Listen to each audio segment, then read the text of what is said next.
कक्षा 11वीं के गणित की किताब में आज हम पढ़ने वाले हैं, रिक्त समुच्चय को पढ़ने वाले हैं। तो ये रिक्त समुच्चय क्या होता है, पहले इसको जान लेते हैं। तो इसकी परिभाषा जो यहाँ पे दिया हुआ है उसको देख लेते हैं। परिभाषा में यहाँ पे दिया हुआ है, एक समुच्चय जिसमें एक भी अवयव नहीं होता है रिक्त समुच्चय या शून्य समुच्चय कहलाता है। ठीक है, ये रिक्त समुच्चय और शून्य समुच्चय कहलाता है। अब ये रिक्त समुच्चय और शून्य समुच्चय की परिभाषा आपको समझ में आया है? बिल्कुल नहीं आया होगा।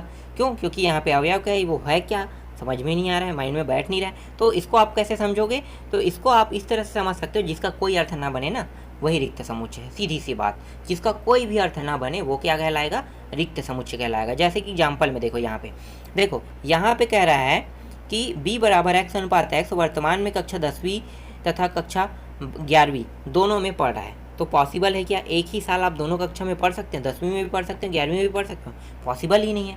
आप दोनों कक्षा में कोई भी कंडीशन में नहीं पढ़ सकते। जब तक आप 10वीं पास नहीं करोगे तब तक कि आप 11वीं में नहीं जाओगे। और ये तो उसी साल की बात कर रहे हैं जिस साल आप पढ़ रहे हैं, उसी साल। तो दोनों एक ही साल में कंप्लीट नहीं हो सकता, इसलिए क्या है, इसका कोई अर्थ नहीं बन रहा है, इसलिए ये रिक्त समुच्चय है। समझ में आ गया? रिक्त समुच्चय कैसे समझना है आपको, इस तरह से कुछ आइडिया लगा के, दिमाग लगा के आपको समझना है। इसीलिए मैं कह रहा था कि ये सारे टॉपिक जो है ना बहुत ही सरल है। चलो आगे देखते हैं, और कुछ एग्जाम्पल दिए हुए हैं यहाँ पे। देखो यहाँ पे क्या है, मान लीजिए कि a बराबर x अनुपात 1 less than x less than 2 दिया हुआ है। अब इसका अर्थ क्या होता है? तो देखो, 1 से बड़ा x है, x से बड़ा 2 है। अब यहाँ पे बीच में आ गया है x, ठीक है। 1 तो सही है, 2 तो सही है, ठीक है, 1 2 दोनों सही है, लेकिन बीच में यहाँ पे x आ रहा है जिसकी कोई वैल्यू नहीं है, कोई ही वैल्यू ही नहीं है। तो क्या होगा, जिसकी कोई वैल्यू ना हो या कोई अर्थ ही ना बने, ठीक है। ये जो बीच में x आया है ना, पूरा अर्थ को बिगाड़ दिया है, मतलब इसका कोई अर्थ बनने ही नहीं दे रहा है। तो इसका मतलब क्या होगा, ये भी क्या कहलाएगा, रिक्त समुच्चय कहलाएगा। समझ में आ गया?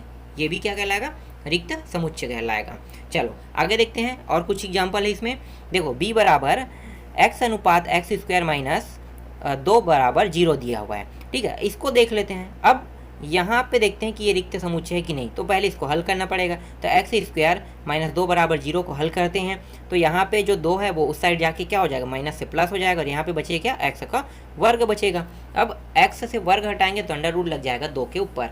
अब यहाँ पे अंडर रूट 2 के ऊपर जैसे लगा, उसका कोई अर्थ नहीं बना।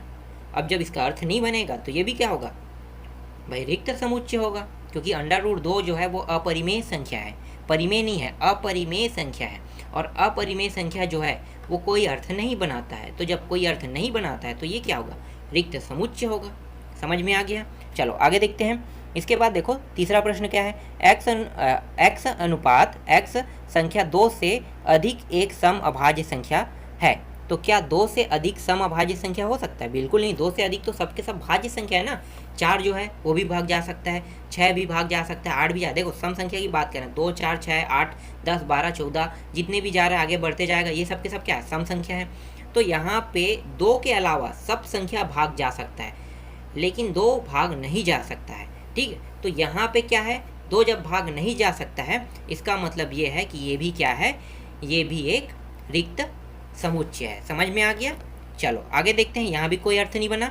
चलो इसके बाद देखते हैं डी वाला टॉपिक, ठीक है, चौथा टॉपिक देखते हैं। डी बराबर x अनुपात x स्क्वायर बराबर 4, ठीक है। ये क्या होगा, ये भी रिक्त समुच्चय होगा। कैसे रिक्त समुच्चय होगा? तो देखो x को अगर हम हल करते हैं तो x का मान क्या होगा, प्लस माइनस 2 प्राप्त होगा। आप हल करके देख लो, अंडर रूट किस में आ जाएगा, 2, और 2 को जब बाहर निकालोगे तो प्लस माइनस 2 प्राप्त होगा, ठीक है। तो x का मान 2 प्राप्त हो रहा है, एक माइनस में एक प्लस में। अब माइनस और प्लस दोनों में प्राप्त हो रहा है, तो भाई x का मान किस में प्राप्त होना चाहिए, एक संख्या में प्राप्त होना, लेकिन यहाँ पे 2 संख्या में प्राप्त हो रहा है, इसलिए इसका भी कोई अर्थ नहीं बन रहा है, ठीक है। तो क्या होगा, इसका भी कोई अर्थ नहीं बन रहा है, इसलिए ये भी रिक्त समुच्चय होगा। समझ में आ गया? ये भी क्या है, रिक्त समुच्चय है। चलो आगे देखते हैं, प्रश्नावली के प्रश्नों को देख लेते हैं। तो प्रश्नावली के प्रश्नों के पहला जो प्रश्न है देख लेते हैं। 2 का पहला प्रश्न क्या है? तो पहला प्रश्न है यहाँ पे, ये भी क्या है, ये भी जो है निम्नलिखित में से कौन से रिक्त समुच्चय के उदाहरण है। ये हमें यहाँ पे सिर्फ बताना है कि रिक्त समुच्चय के उदाहरण कौन सा है, ठीक है, मतलब रिक्त समुच्चय कौन है। तो अभी हमने कुछ रिक्त समुच्चयों को हमने बनाया, ठीक है, समझा ना उनको। यहाँ भी कुछ रिक्त समुच्चय है, अब इनको भी देख लेते हैं। तो देखो यहाँ पे क्या है, पहला प्रश्न, 2 से भाज्य विषम प्राकृतिक संख्याओं का समुच्चय। तो देखो 2 से भाज्य कह रहे हैं विषम प्राकृतिक संख्या। अब भाई विषम प्राकृतिक संख्या क्या होता है, तो 1 होता है, 3 होता है, 5 होता है, 7 होता है। क्या ये 2 से भाज्य हो रहा है, ठीक है, भाग जा रहा है क्या, 2 से भाग नहीं जा रहा है। तो ये 2 से भाग नहीं जा रहा है तो क्या होगा भाई, ये भी कोई अर्थ नहीं बना रहा है। जब 2 से विषम संख्या को कभी भी 2 से भाग नहीं जा सकता, ये तो जानते हो ना आप लोग। यहाँ पे जो 2 है वो क्या सम संख्या है, और विषम संख्या कभी भी सम संख्या को भाग नहीं दे सकता, ये बात आप लोग जान लेना, ठीक है। तो ये भी क्या है, कोई अर्थ नहीं बना रहा, इसलिए ये भी रिक्त समुच्चय है। चलो आगे देखते हैं। इसके बाद अगला देखो, सम अभाज्य संख्याओं का समुच्चय। सम अभाज्य संख्याओं का समुच्चय पूछ रहा है।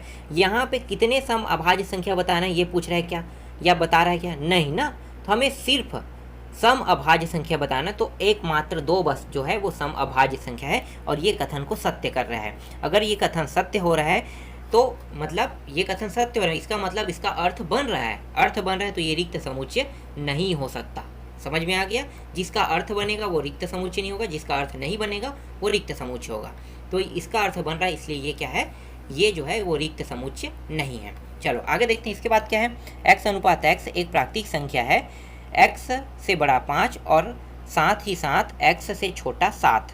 क्या ये पॉसिबल हो सकता है, ये पॉसिबल नहीं हो सकता। x जो है देखो, x से बड़ा जो है 5 कह रहा है, और दोबारा में कह रहा है x जो है वो बड़ा है किससे, 7 से। तो भैया 7 तो प्लस है ना, और माइनस 5 जो क्या है, 5 जो क्या है वो भी प्लस में है।